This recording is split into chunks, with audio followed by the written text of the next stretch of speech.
Well, hello everyone. This is, I believe, Saturday. I'm going to label this video day 23 and 24, even though I think today is actually the 25th day of the walk. Kind of a rainy day today. The weather's been very warm up to now, sunny and warm, and it's a little tough to walk in because that heat just kind of saps your strength in the middle of the day.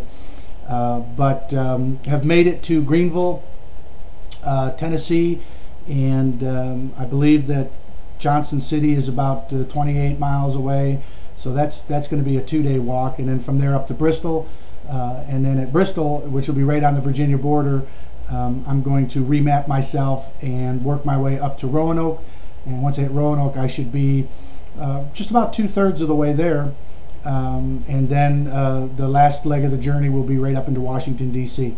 Now, it's still quite a walk. I'm still a ways away, so it's easy to talk about, but you know, we have to take this one step at a time. So, but I'm chipping away at it, and it's very encouraging. Want to say hello to Stephen, who I bumped into yesterday, or he actually bumped into me. He had seen me walking earlier in the day, and then later in the day he saw me and had to stop and ask what was going on, what I was doing. So we talked about that, talked about politics some. But the irony of our meeting was it turns out that later that night, last night actually, he was heading back to Guntersville, Alabama. He's from this area. He's from Greenville or Parrottville, from this basic area here. But turns out he goes to Guntersville quite often. And he goes actually to Boaz, which is not far from Guntersville. So I told him we owned a couple of cafes, one downtown Guntersville, and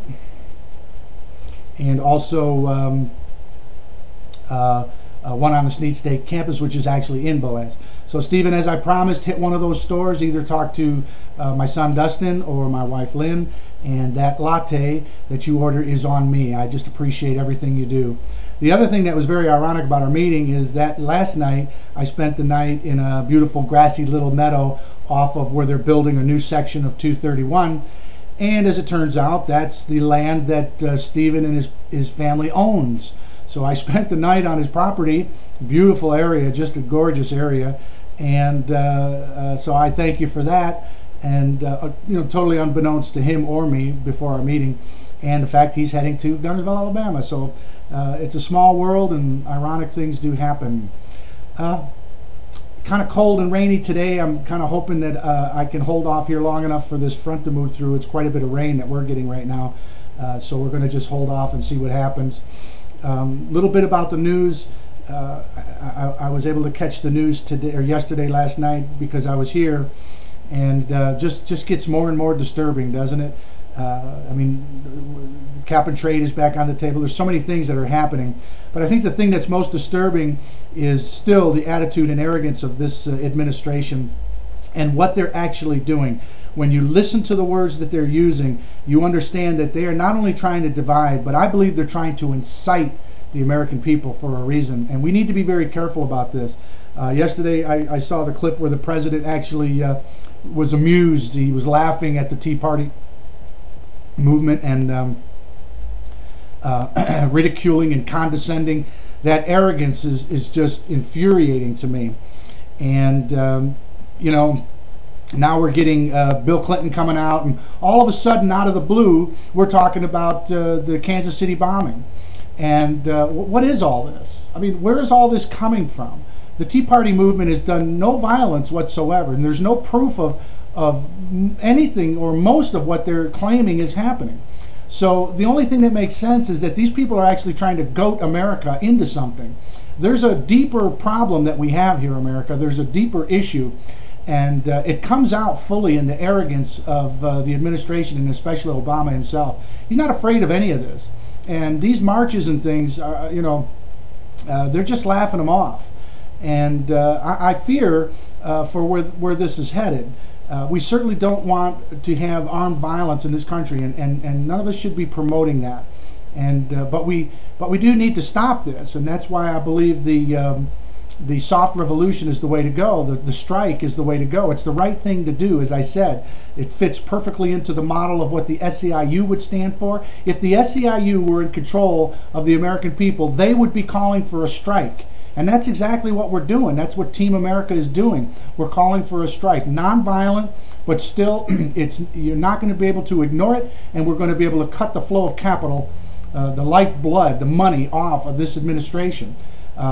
We need to make our demands. We want the health care repealed, and I believe we need to call for the resignation of Reid, Pelosi, Biden, and Obama for crimes against the state. They all took the oath of office, and they've all broken that oath of office. And it's clear that he's not leading. They're dictating. This guy is dictating to us. A leader unites. A leader would stand and say, look, I hear what you're saying. I understand what you're saying. I have empathy for what you're saying. So let's sit down and talk about a clear path that we can all get on and feel good about moving into the future. That's not what we're getting. What we're getting is what a dictator would say. You just need to shut up and get out of the way. I'm going to do this, and I don't care how many of you disagree with me. That's not America, and that's not a leader. That's not a president for sure. And so that's why I'm calling for high crimes against the state. I could go on, but I think you all understand these things. I think you get it. There's a couple of things that I want to read to you. One is what would be actually the Team America call to action. I hope I have time to read this. I'm going to try to read it fast. Our first call to action is this: help gather names and group together patriots and direct them to this site to help build the ranks of Team America. Our first goal should be around 10,000 names. This is very achievable, I think very achievable, if we all work together and don't take our eyes off the ball. And that's why I say it's not enough just to join Team America. It's great that you're here, but we need active members. Like Obama said in his campaign, we need to get in their faces. We need to get people off their couches, get people off their duffs, and get them motivated, get them on the team, understanding what it is we're doing, and begin to back it. Work with people that you know who feel like you do already, who are willing to stand up for America. Don't begrudge those who disagree, but don't waste your efforts trying to convince them either. Let's build a legitimate organization that will grow into a force to be reckoned with. Verify all info for truth before you post it. I know how frustrated we all are, but if we get drawn into vulgarity, bashing, untruths, it'll only hurt us all. As I said, keep your eye on the ball. I do believe there are more of us than there are of them. Then empower those people to do the same. I am confident that our first goal of 10,000 patriots can be a mere drop in the bucket. So when you bring people to team, let them know it's not enough just to join. You need to go out and continue to recruit. It's got to be an all-out effort, because what's going to be successful is we've got to bring a lot of people to the table. Remember, it only took 56 patriots to change the dynamics of the world by signing and defending the Declaration of Independence. And direct everybody to go to the discussion boards and click on see all the discussions and read We the People and read the Small Business Call to Action. Let me just check my time here real quick.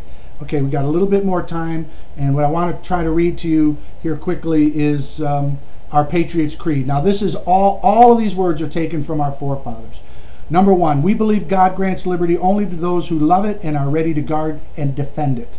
Number two, we believe if a law is unjust, a man is not only right to disobey it, it is his obligation to do so. Number three, we believe it is our patriotic duty to protect our country from its government. Number four, we believe it is proper to take alarm at the first experiment upon our liberties. We hold this prudent jealousy to be the first duty of the citizens and one of noblest character. Number five, we, the free men of America, will not wait until usurped power strengthens itself by exercise and entangles the question in precedence. We see all the consequences in the principle, and we will avoid the consequences by denying the principle. And that's what we're talking about when we talk about the health care. We're not even going to allow it to entangle itself. We're going to stop it. We, the people, are going to stop it right now. Number six, we believe no country can preserve its liberties if its rulers are not warned from time to time that we, the people, preserve the spirit of resistance.